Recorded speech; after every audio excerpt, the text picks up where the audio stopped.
So Caleb, so happy to have you here and go over this.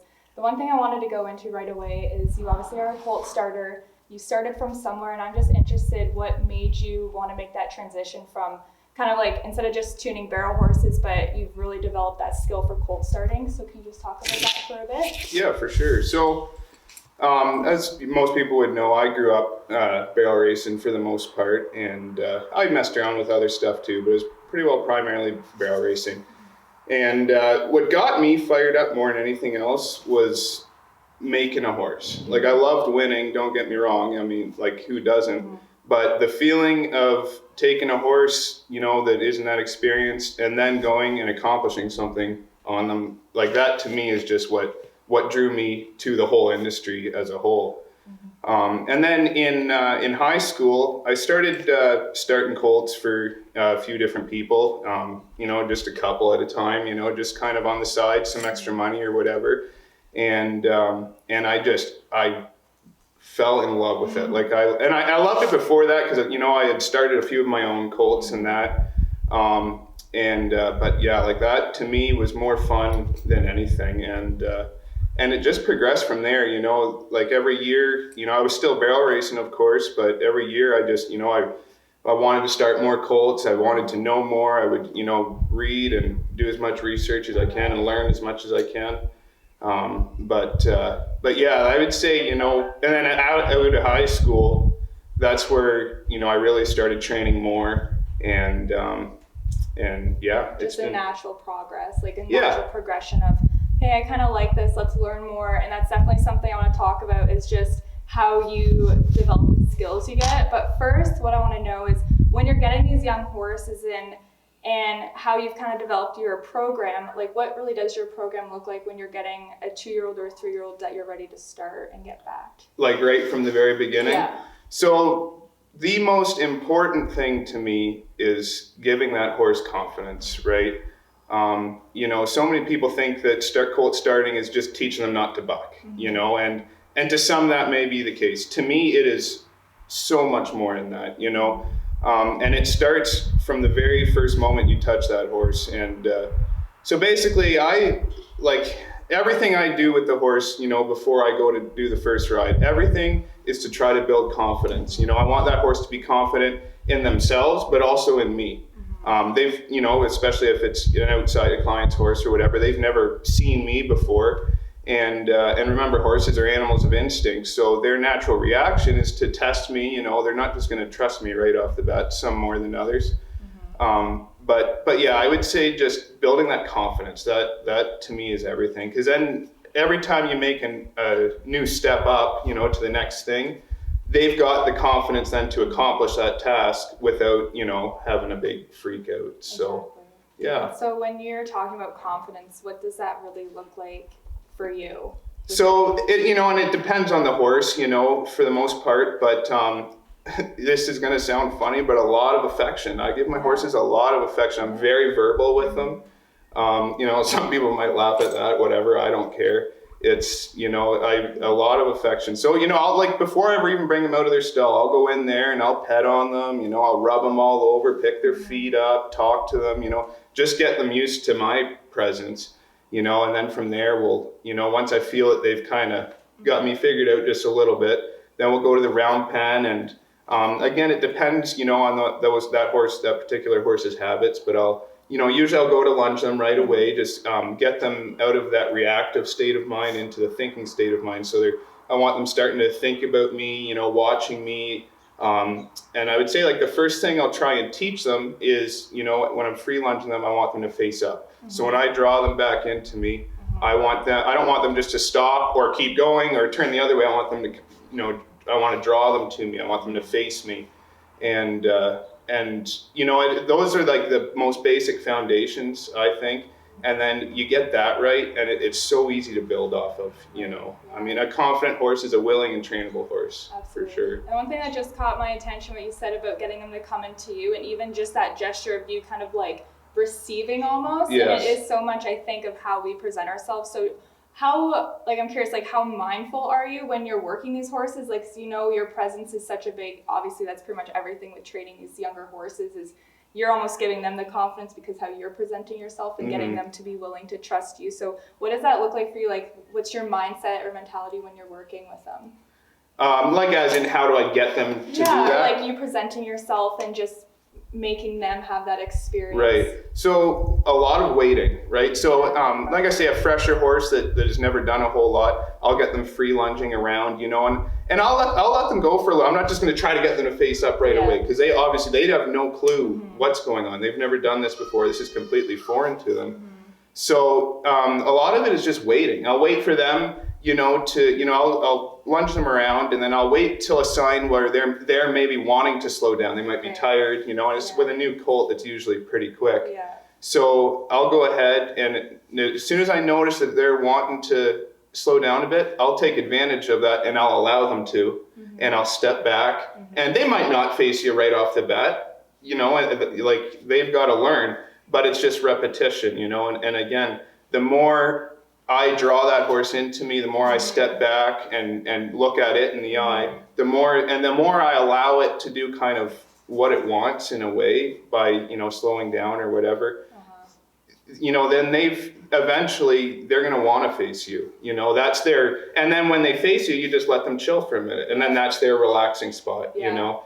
So the reward kind of exactly thing. I think it's so important when you're working these horses is to understand them enough and know what the reward is to them, and just that pressure and then the release, and even just you taking a step back is that sense of kind of the release of the pressure that you're putting on them. And it can be that simple, where I often think that people look past that and they don't really consider that as a actual training experience for the horses. For sure. So one thing you said about patience and just waiting, how have you developed patience? Because I know for some people, myself included, sometimes you just get a little ticked, or you've been working these horses, and especially young ones, like 30 days are good, and then all of a sudden there might be a click and they just try and get really testy, and a lot of things go down the drain, it seems. And how do you kind of keep that going? So that's actually my personal, I guess that would be my biggest vice, I guess you could say. Naturally, I'm an extremely impatient person. So it's been tough and a huge learning curve. And to be honest, I've had to make a lot of mistakes. I've rushed a lot of horses. I've, you know, taken my frustration out on horses, and obviously that never ends well. And I've kind of had to learn a lot of mistakes, you know, just because it didn't end well, you know, in my favor or the horses. So over time, you know, I've really learned, and of course, you know, just dissecting, you know, other people and what I can pick on their brains, but like that is the key thing. You have to be patient with these animals. My natural like thought process is I want results like now, right? Like I want you to do this horse, so I want this result right now. But it doesn't work like that, you know. Some horses will progress faster than others, but it doesn't matter. Even the fastest progressing horse, in my head, needs an extreme amount of patience, you know. And the most crucial thing is to not take our frustration and our emotion out on the horse, which has been, you know, I've had to work on that, you know, especially being, you know, a young guy, and that it's been, oh, the girls are screaming. But yeah, it's been a real learning curve, and I would say I'm extremely more patient than I used to be with horses, but I've got a long ways to go. A long ways to go. I mean, I don't think you can ever be patient enough. I'll be working on that my whole life. You know. And that's the one thing I was thinking of that I wanted to talk about, is just that idea of, you can say like you got to this point, but there's always room to grow. And the reason even us doing this episode is that you're like, well, there's so many people I look up to, but then if you scale it down, there's so many people that look up to you type thing. And it's always a never ending progress of just learning. And I like what you said just about kind of the failing aspect, which a lot of people I've heard, they're like, I don't want to screw up a horse. I don't want to screw up a horse. And if you've been around the industry enough and you haven't screwed up a horse, you're not doing it right, or you haven't done it long enough kind of thing. So 100%. I like that you said that, just of, it does take trial and error and just to learn yourself of how to evolve your skills. So with that, has there been a lot of things that you've done, because no doubt you're an incredible colt starter. What are the things that you've really done that you think have gotten you to this point? Like as far as searching for knowledge? Yeah, for sure. So I would say the one kind of event that really progressed or started the progression of my colt starting program was about a year after high school, just before Chelsea and I got married. I went down and lived with good family friends of ours in Oklahoma. Doug Cheney and Tandy Myers. And they used to train out of Circle G Arena in Ohio. And that's how we got to know them, because we used to go down to shows there quite a bit and stuff. But then they went out on their own, and they train out of Oklahoma now. And so I actually went down to, I was kind of doing my farrier apprenticeship with him. He's a horse shoer too, but they also, have about 30 horses in on training. So it's kind of the best of both worlds. And we did work a lot on shoeing, but in my head, I think it was more the training aspect that I really pulled a lot from. But anyway, so and my kind of job as far as the training goes, where I worked a lot was all of his 2-year-olds that he had come in, and they're good, well-bred horses, but they were some rank ones. I mean, these things have been out on range, for until they're 2-year-olds, and then put into a stock trailer, truck them to the ranch, and unload them and herd them into a stall, and there you go, and that's what we kind of worked with there, and I picked more up, from Doug, and he had a older fella from down the road. He was an old cowboy his whole life, and he'd come and he'd help me pony all these horses and everything. The amount I learned from those two guys, I think it changed my whole thought process. I went from enjoying horse training to, okay, like I want to do this as a career somehow. As hard as it is, I want to. That was the point. And I was still so green at the time, but I learned so much there, and then that's what just kind of fueled the fire, or I guess started the fire even. That was big. And then since then, it's been just watching videos, reading books, just anywhere I could pull information from.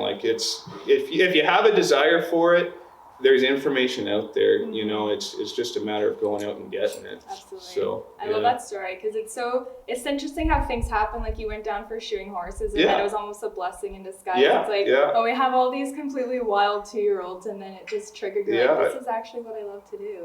That's awesome. And I kind of knew that beforehand, but that sealed the deal. Yeah, you're like, we're done. Yeah. However I can do it, you're like, I'm gonna make this a go kind of thing. Yeah, exactly. Good for you. So with that, I do have some questions more related to actually training horses. And this is a total personal question, because I have started only a few horses. This last one has been more just myself. And I'm not like a skilled colt starter. And I actually personally struggle with the timing of things. Of when you're on a green horse, you don't know if it's you, if the horse is just being really testy, or if the horse really simply doesn't know. So can you break that up a little bit of your process? Let's say if you feel a horse that's being testy, how do you establish if it's either testy, it's you, or it just simply doesn't understand? For sure. That's a great question. And I think, everyone's kind of always trying to find the perfect answer to that, But what I always look for is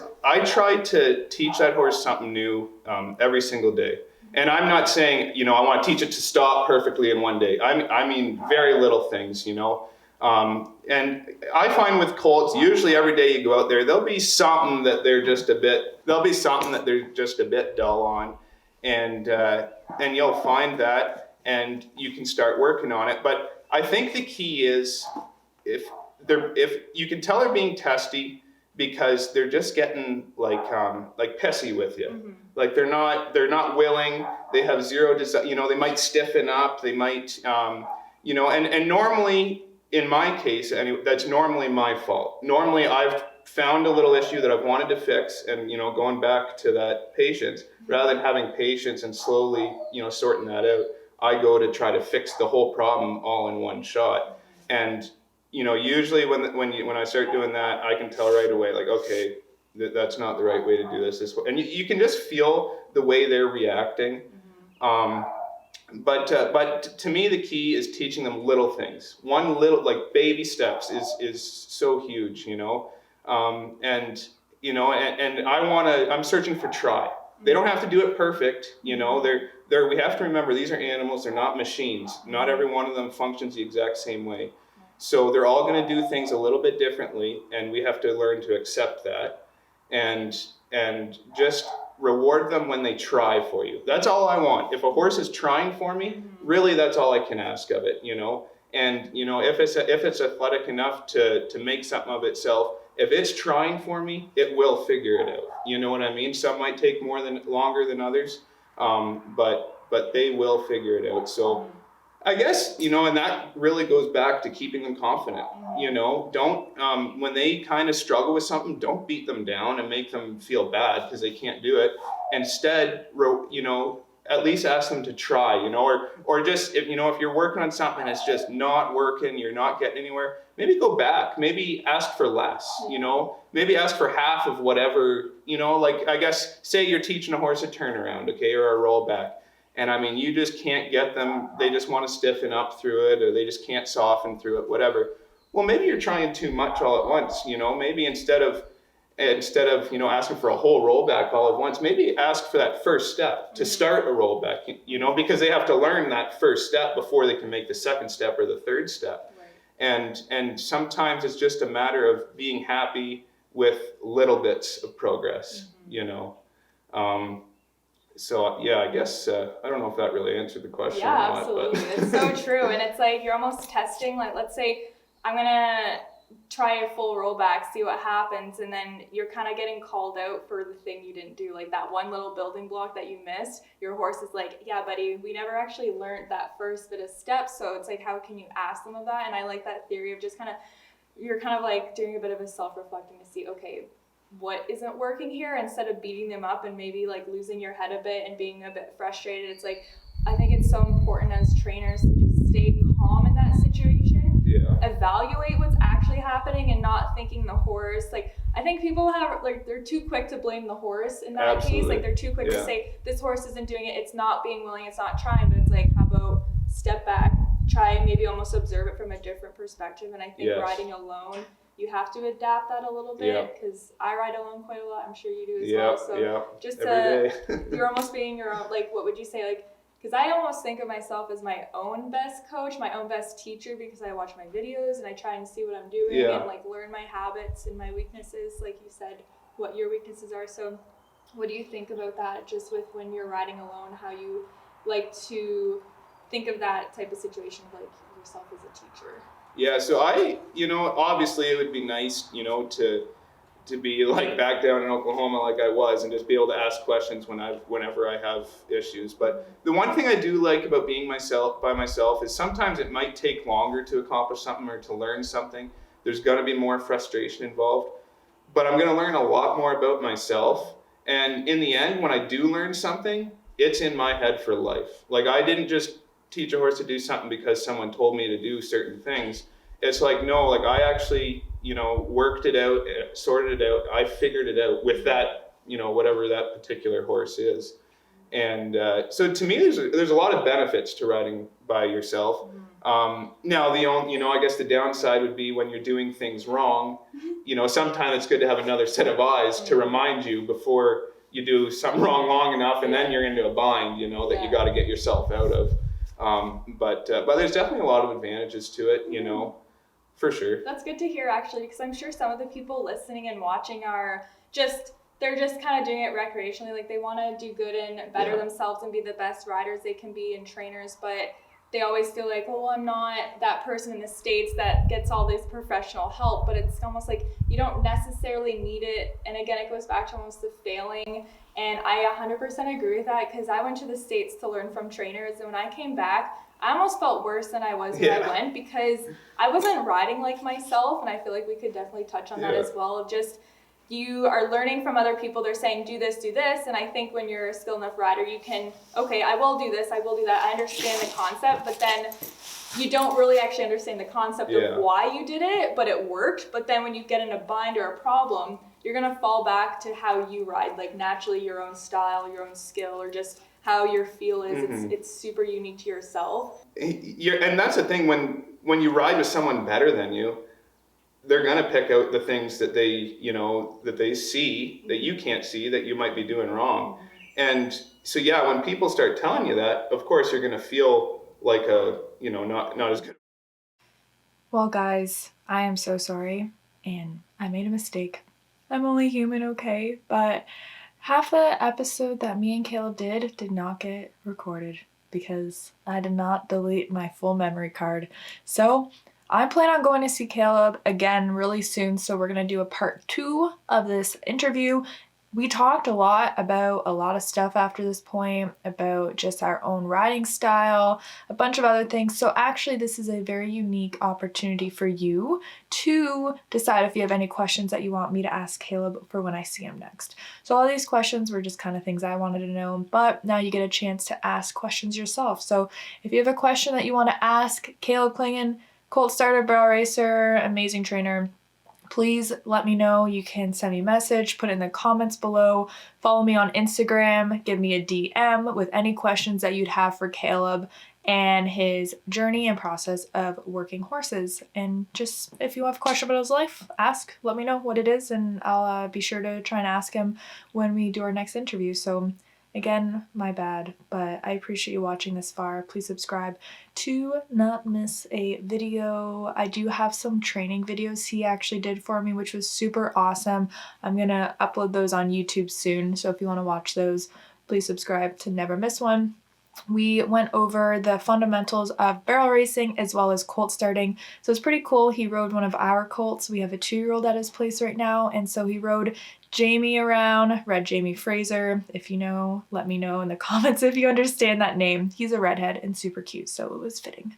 But if you wanted to watch that, it's pretty informative, really awesome to see. So subscribe, like, comment, share, all those interesting things you can do on YouTube. And we will talk soon. Thank you for watching, and bye for now.